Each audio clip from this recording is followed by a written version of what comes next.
Broken window theory, parenting, social reform, and healthcare. Why should you care? The broken window theory is a concept in criminology that explains how visible signs of disorder and neglect in an environment can encourage more serious crime. You can check out the podcast I published last to know more about that in detail. Hi, this is Dr.Amrita, and you're listening to the Healthwealthbridge podcast. The origin of the broken window theory was in 1982 by social scientists James Q. Wilson and George L. Kelling in an article in The Atlantic. Though I'll be talking about the very serious topic of broken window theory in healthcare, education, and parenting, you will have a chance to watch how I have grown a beautiful garden in the village my husband grew up in. I have a new book, Blog Chatter and the Indian Blogger Revolution. Blog Chatter created community. It's a blogging platform. They held our hands and told us to keep writing when everyone shouted blogs were dead. They helped us write books when people claimed no one read. Find the link to my new book in the description of the podcast. You will also find links to all my other books. Back to the topic now. The core idea of the broken window theory is that small signs of disorder signal that nobody is maintaining control, which can lead to escalating crime. Like when a broken window in a building is left unrepaired, people assume that no one cares about the property. More window gets broken, people break in, vandalism, petty crimes increase. Eventually, there might be serious crime.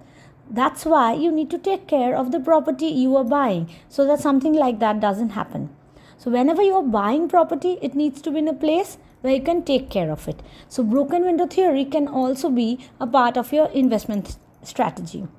The theory argues that maintaining order prevents bigger crime. It's like a stitch in time saves 9. Simple examples, like in urban neighborhood, there is graffiti, litter, broken street lights. It signals neglect, that people don't care. The people who live there, they simply don't care. Crime increases.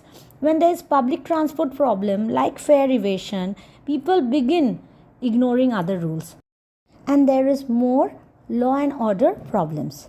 In schools, when minor rule violations are ignored, serious misconduct can happen. This policy impacted very strongly in New York in the 1990s. It influenced policing. Under Mayor Rudyard Giuliani and Police Commissioner William Bratton, police focused on small offences like graffiti, subway fare evasion, public drinking. The idea was that controlling small disorder prevents serious crime.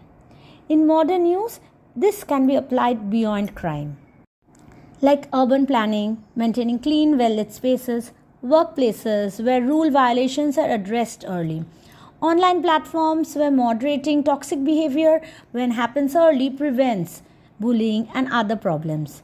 Broken window theory in healthcare is especially important. It increasingly, when applied to healthcare system, hospitals, and public health, explains how small signs of neglect or poor systems can lead to larger failures in care, safety, and trust. I have addressed all this in detail in my blog post series, which you will find a link to in the description of the podcast. In hospital environment and patient safety, broken window can be small lapses in standards of care, like dirty wards, poorly maintained equipment, broken beds. In states like Kerala, has partly been linked to closure of small neighborhood clinics. A society needs access to education, healthcare, and rules to follow approximately for functioning and growth. When these simple things don't work as expected, then it leads to breakdown of trust between the people. As stakeholders of society, we all need to actively repair broken windows. The broken window theory is increasingly applied to healthcare systems, hospitals, and public health to explain how small signs of neglect or poor systems can lead to larger failures in care, safety, and trust. And that's where the RG Court doctor rape and murder incident in West Bengal didn't just show broken window. It showed a breakdown of all pillars of society, law and order, as well as governance. If we talk about early warning signs of an ill healthcare system, we know what they are.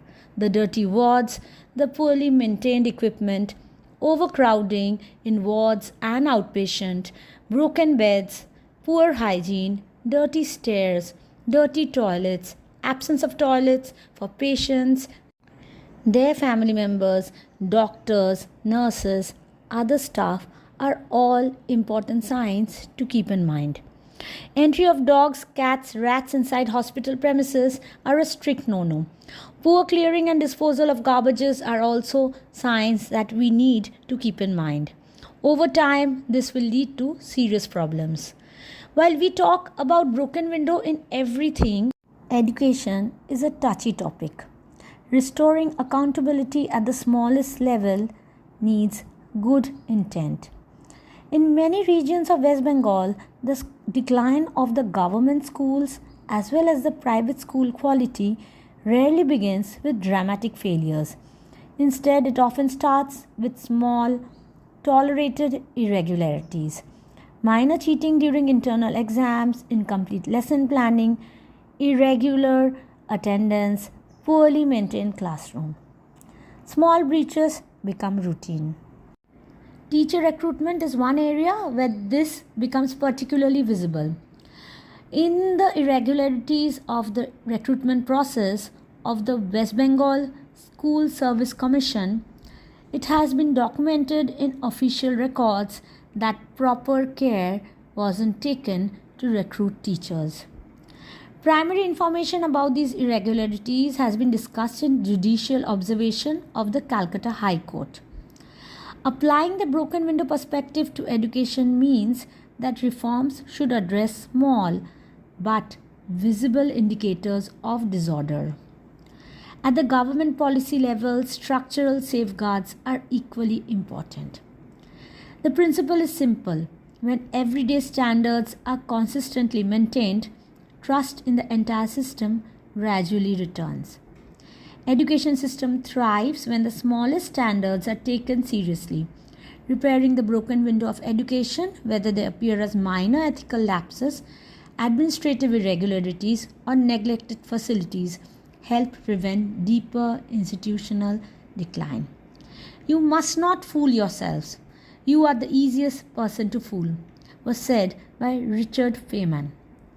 While I talk about education, it's important to know that you can take care of your own education when there's the World Wide Web. The broken window in education is especially important. The education in West Bengal right now is facing large scandals, institutional collapses. At your disposal. That is empowering. You were listening to Dr. Amrita on the Healthwealthbridge podcast. Links in the description. Follow for more.